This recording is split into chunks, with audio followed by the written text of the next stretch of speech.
Presenting by जय Ambe film Haripura में आवाज पहुंची, पूरे नगरवासी आनंदित, अवध धाम वाले सरयू तो अति आनंदित हो रही है।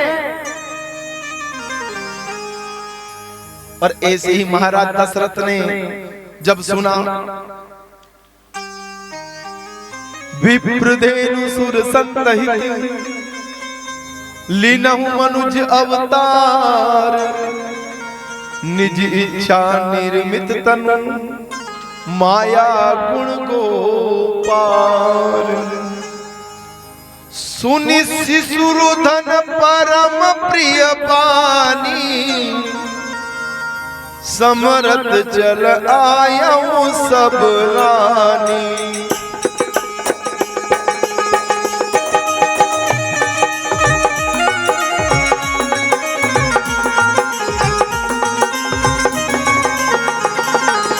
दशरथ पुत्र जन्म सुनि काना, मानव ब्रह्मानंद समाना।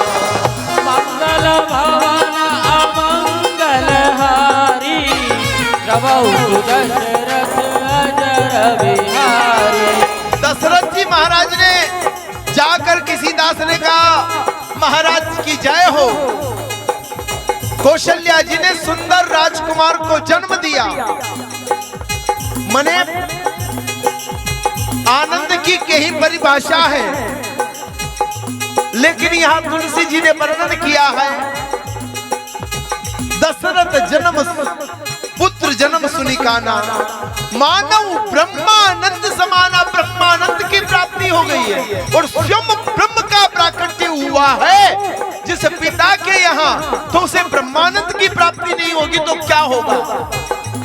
हम आनंद, भोग विलासिता का आनंद हमें प्राप्त होता है, ब्रह्म आनंद दुर्लभ। और जो दशरथ है पिता बना, कामुद पिता नहीं है। पुत्र काय के लिए चाहिए? वंश का कल्याण करने के लिए। पुत्र वही है जो पितरों को उद्धार करवा दे, कुल का नाम करे, वह पुत्र।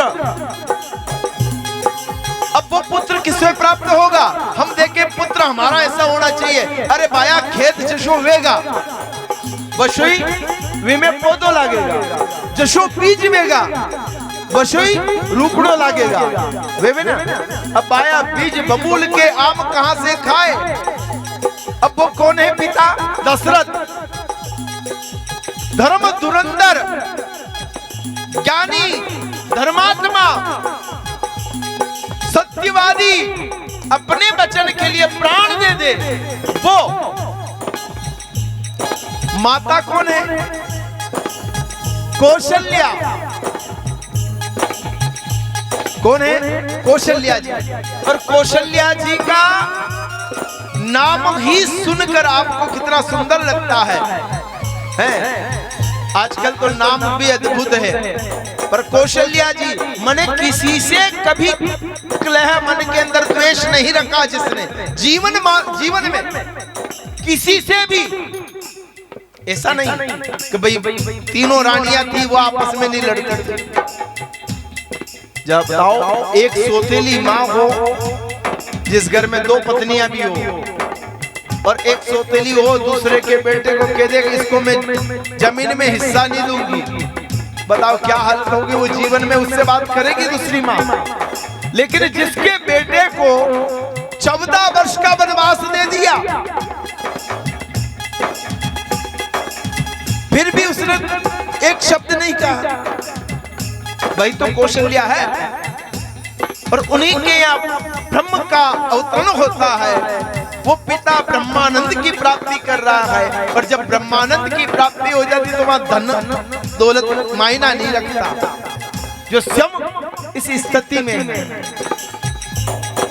दशरथ पुत्र जन्म सुनि काना, मानव ब्रह्मानंद समाना। मंगल भवन मंगल हारी, प्रभु दशरथ अजर बिहारी। भक्त और भगवान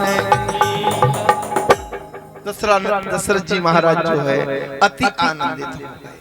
अति आनंद ब्रह्मानंद की प्राप्ति होगी। ब्रह्म साक्षात ठाकुर जी जो है अवध में पधार चुके थे और आज अवध भूमि की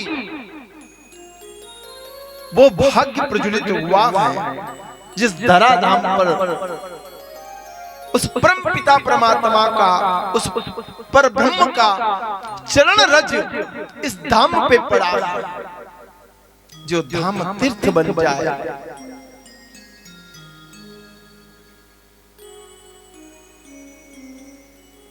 बड़ा सौभाग्य उस भूमि का है।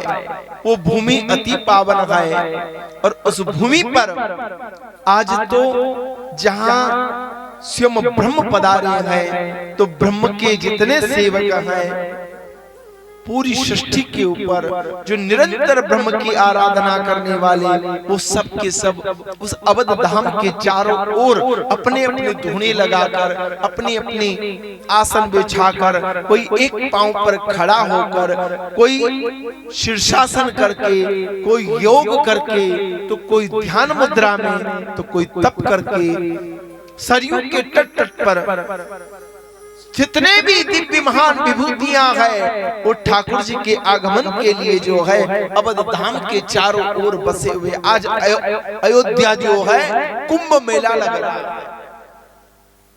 कुंभ का मतलब भीड़ नहीं होती, कुंभ का मतलब होता है जहां संतों का आगमन हो जाए, जहां संतों का एकत्रितकरण हो, जहां अपनी तप शक्ति से उस भूमि को पवित्र पावन कर दे, वही कुंभ है। इधर दशरथ जी महाराज भी, हाँ कोई बात नहीं, यहाँ रख दीजिए।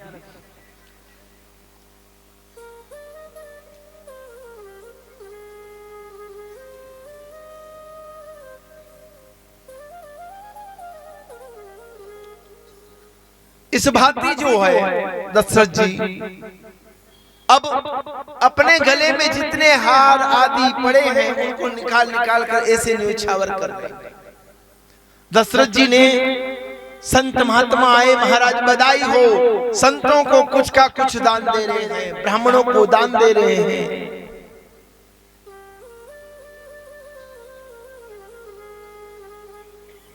कहीं कहीं मर्यादा आती है, लोग सोचते हैं कि जब पुत्र हुआ तो सूतक लग चुका है, अब सुवा में कोई ब्राह्मण दान लेगा क्या?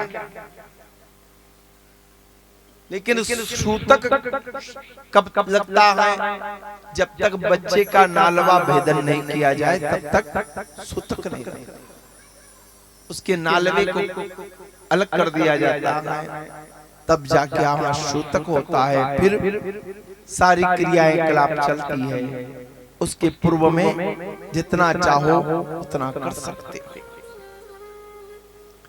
नंदी शुक श्राद्ध करी, जात कर्म सब कीन, हरक देनु बसत मुनि न प्रविप्र कहूं दीन। ये तो दशरथ जी महाराज के यहाँ आज का आनंद हुआ।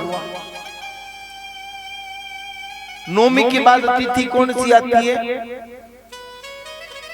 दसवीं। भगवान का जन्म हुआ नौमी को, वार सोमवार, नक्षत्र आया पुनर्वसु। नक्षत्र के अंदर भगवान का जन्म हुआ। भगवान का नाम अगर रखें तो नक्षत्र लग्न आदि के आधार पर डाल चंडालू राम आदि आदि नाम आएंगे। लेकिन भगवान स्वभाव से जैसा गुण होना वैसा नाम होना चाहिए। राम कितने सहज है, जिसके नाम से ही आनंद आए तो वो रखा है। ये राम जी का जन्म हुआ इस नक्षत्र में। दूसरे ही दिन केकई के कक्ष में एक सुंदर, जब स्वयं ठाकुर जी पधार गए, बिना भक्त के भगवान अधूरे हैं, तो सातवें ही वैसे तो अंशावतार कहलाए हैं, लेकिन भाव संत भाव है। दसवीं तिथि पुष्य नक्षत्र, भौमवार मंगलवार, और उस दिन कैकेयी की कोख से सुंदर राजकुमार ने जन्म लिया जिनका नाम हुआ भरत।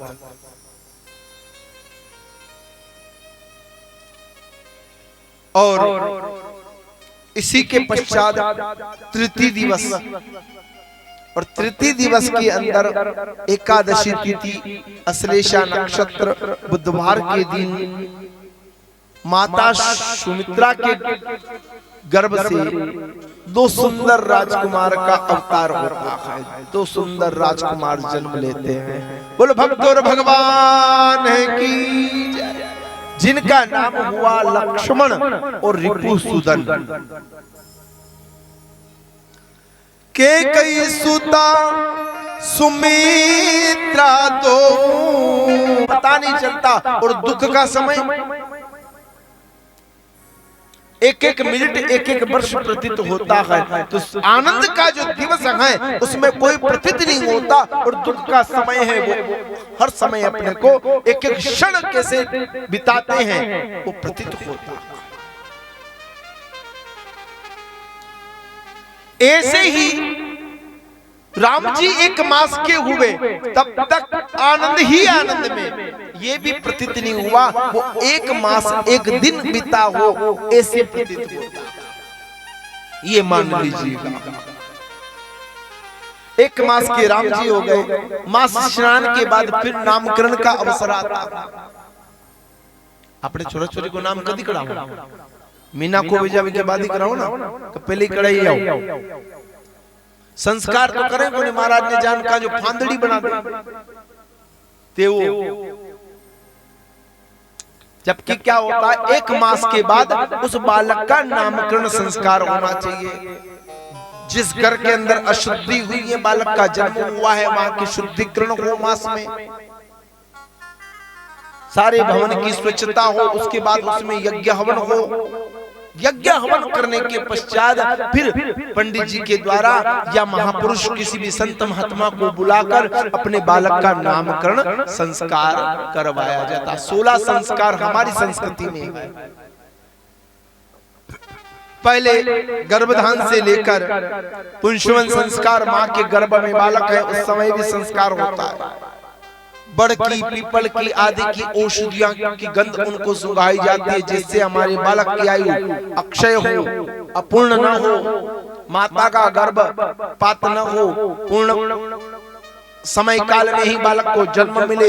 ऐसी संस्कृति और सभ्यता हमारे भीतर, हमारी भारतीय संस्कृति की है, सनातन संस्कृति की। फिर संस्कार आता है नामकरण। नामकरण हो गया, फिर बड़ा हो जाता बालक, फिर आता है मुंडन का, सिर के पहली बार बाल बुनवाना, उसमें फिर शिखा रखी जाती है। फिर 5-7 वर्ष की अवस्था का हो जाए, अब ये शिक्षा लेने योग्य स्कूल जाने जैसा हो गया, तो उसका यज्ञोपवीत संस्कार होता है।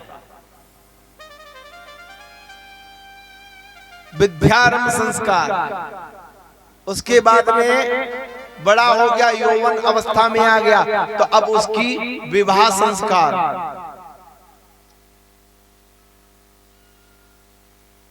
आजकल कितना संस्कार करा, विवाह संस्कार और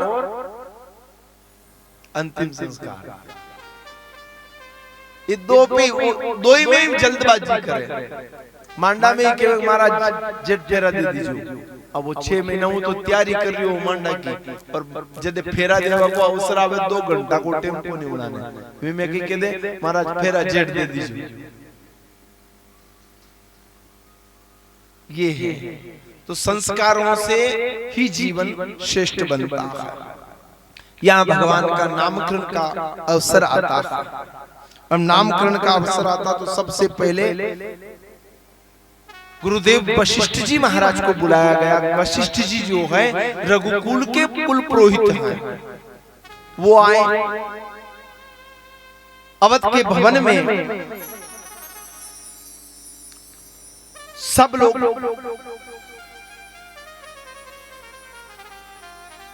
बैठे हैं, यज्ञ हुआ। महाराज दशरथ, कौशल्या, कैकेयी, सुमित्रा राम जी दशरथ जी महाराज की गोद में हैं, भरत जी कौशल्या जी की गोद में हैं, लक्ष्मण सुमित्रा जी की कैकेयी की गोद में, और रिपुसुधन जी महाराज जो है वो सुमित्रा जी की गोद में। 4 राजकुमार हैं, तीनों रानियां और महाराज दशरथ अपने अपने गोद में लेकर यज्ञ के पास में बैठे, सामने गुरुदेव बैठे हैं, सारे भक्त जो सेवक गण हैं सब बैठे, संत महात्मा आए, सबका सम्मान है, और उसी के साथ में भगवान का नामकरण संस्कार की प्रक्रिया चल रही है।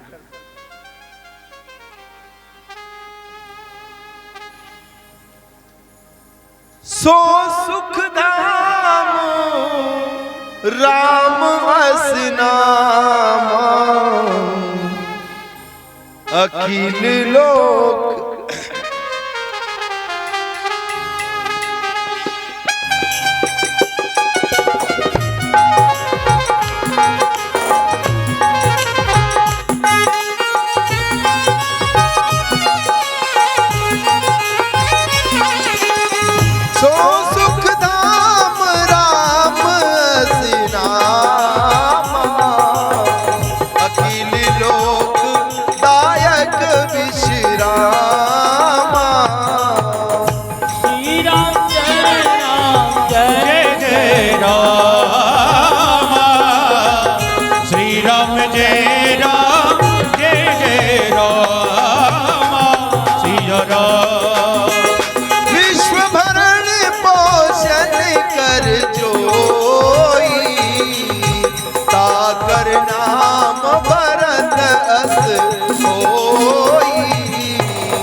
शत्रु गण वेद प्रकाशा।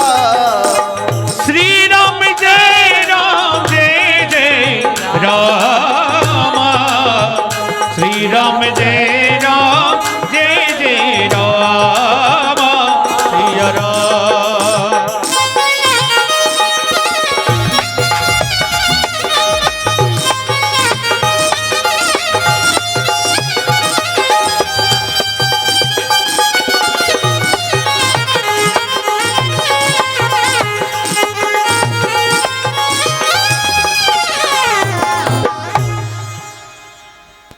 लक्ष्मण धाम राम प्रिय सकल जगत आधार, गुरु वशिष्ठ ने ते ही रखा लक्ष्मण नाम उधार।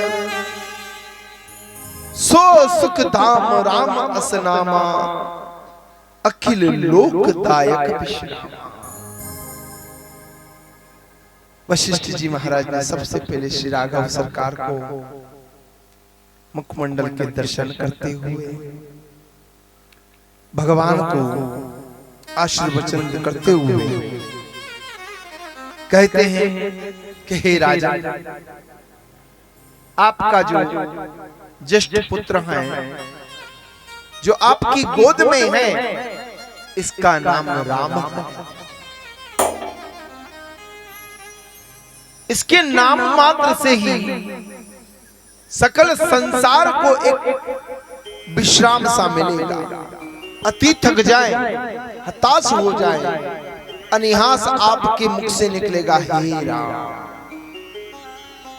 उसके बाद देखना कि जितनी घबराहट होगी, जितने शरीर पर भार पीड़ा होगी ना, तो वो अपना शरीर अपने आप में एक हल्का सा महसूस करोगे कि अब कुछ भी नहीं। लेकिन ऐसे जान के करोगे तो नहीं। कोई काम कर रहे या कोई ज्यादा हाई हुई कर रहे हैं, और जब हताश होते हैं और अनिहास मुख से निकलता है राम, और उसके बाद अनुभव करना अपने शरीर में, भीतर की तरफ देखना कि हमें जैसे किसी ने सहारा दिया हो, ताकत दी हो, वजन कोई भारी हमारे ऊपर था वो सबका सब उतर गया हो, वजन हर हल्कापन शरीर के अंदर आ जाए। ये राम नाम की महिमा है।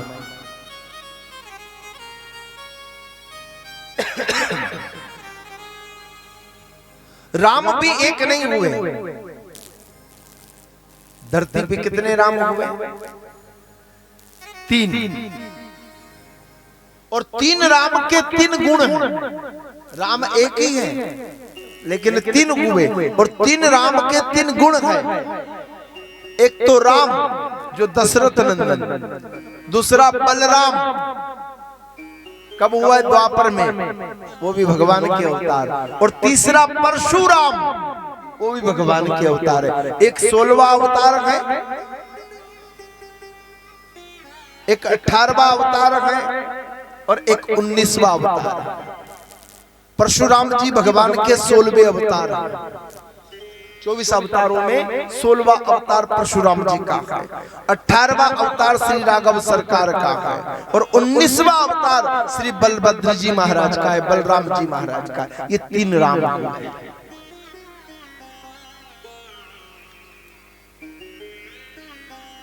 तीनों के गुण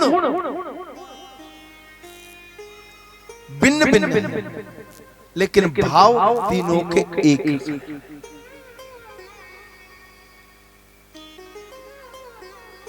राम जी शरणागत वत्सल है, बलराम जी भी शरणागत वत्सल है, और परशुराम भी शरणागत वत्सल है। तीनों वही शरण में आए हुए को तीनों ने कभी नहीं मारा, चाहे वो कितने बड़ा अपराधी क्यों। शरणागत की रक्षा करना रघुकुल रीत पुरानी है। यहाँ तो कुल का भी अनुमान हो जाता है राम जी के यहाँ। मैं तो क्या शरणागति दूं, मेरे कुल का ही नियम ऐसा है कि रघुकुल वंशियों के सामने कोई भी शरणागत हो जाए तो उसका वध कभी नहीं करेंगे, उसे दंड कभी नहीं देंगे, वो कितने बड़ा अपराधी क्यों ना हो जाए। लेकिन राम सरल स्वभाव है।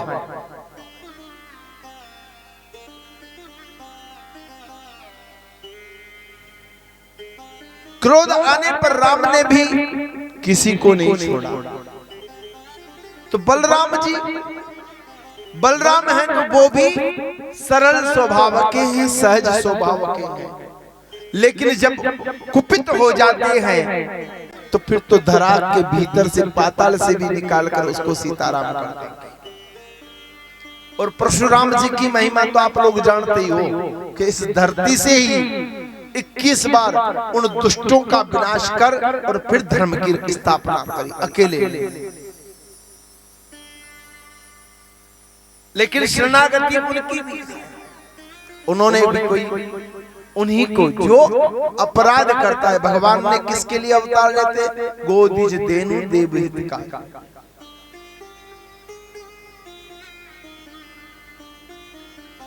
वही चीज में भगवान परशुराम ने भी इस सृष्टि को सृजन किया, बार बार पुनः धर्म की स्थापना करी थी। ये 3 प्रकार के राम। अब बारी आती है कौशल्या जी के गोद में जो बालक हैं उनका। विश्व भरण पोषण कर सोई, ताकर नाम भरत अस होई।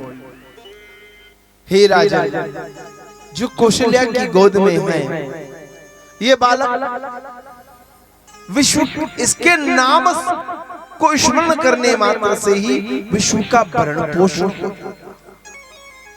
भरण पोषण का मतलब संतोष मन को। अब अपने पास कुछ भी नहीं है लेकिन फिर भी संतोष होगा। संतोष धन सबसे बड़ा है। सारा धन मिल जाए, सोना चांदी ऐश्वर्य आदि मेड़ी महिला, लेकिन संतोष किसी को आया क्या? आया नहीं आया। इसलिए कितना ही है। अब अपने पास 90 रुपया है और वो 90 रुपया ने खावा की बात तो नहीं कर रहा, और 90 रुपया है जिको आनंद नहीं ले रहा, इस सुख दीवेगा, इनको दुख है। 99 गया कई कहा पे नन्याणु के चक्कर में आई नरे केवे रे मैं भी हूं है कई लोग नन्याणु के चक्कर में महाराज। अच्छा अच्छा मने 1 रुपया कम पड़ रही एक और मिल जाए तो यो हो रुपया पूरा हो जा बोली 1 रुपया को दुख है काय को है 1 रुपया को 99 रुपया है जिनको सुख को नहीं। यो संसार की प्रतीक है। भरत जी का स्वभाव और उनका नाम स्मरण मात्र से ही त्याग की भावना है। भरत क्या है त्याग की मूर्ति मने विश्व भरण पोषण कर सोई ताकर नाम भरत रसोई। ये ऐसा भी जीव है ऐसा बालक है जिसके नाम स्मरण मात्र से ही जीव मात्र को जो है शांति प्राप्त होगी सद्भाव सत विचार प्राप्त होगा। सब लोग राम राज की कामना करते हैं। राम राज्य में कितने उखाड़ पछाड़ हुए फिर भी राम राज की बात करते हैं। लेकिन जब भरत जी ने जब राम जी वनवास गए तो कितने साल तक भरत जी ने राज किया 14 साल 14 साल राज किया। तो 14 साल में न तो एक भी व्यक्ति घटा न एक भी व्यक्ति बढ़ा। ये भरत की राज की बात है 14 साल में। और ना एक केस अयोध्या की अदालत में आया कि ये लड़े। कभी उस राज्य में किसी की आपस में लड़ाई नहीं, किसी ने किसी से लड़ाई नहीं करी, किसी ने किसी का धन नहीं छीना, किसी ने किसी की कोई वस्तु न ली, न कोई चोरी करी, न कोई मरा, न कोई जन्मा। तो भरत जी क्या है कितने बड़े संत हैं।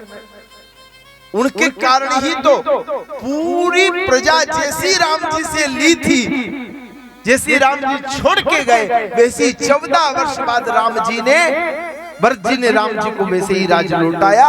और राजकोष 4 गुना अयोध्या का राजकोष था ना वो कितना हुआ 4 गुना बढ़ गया।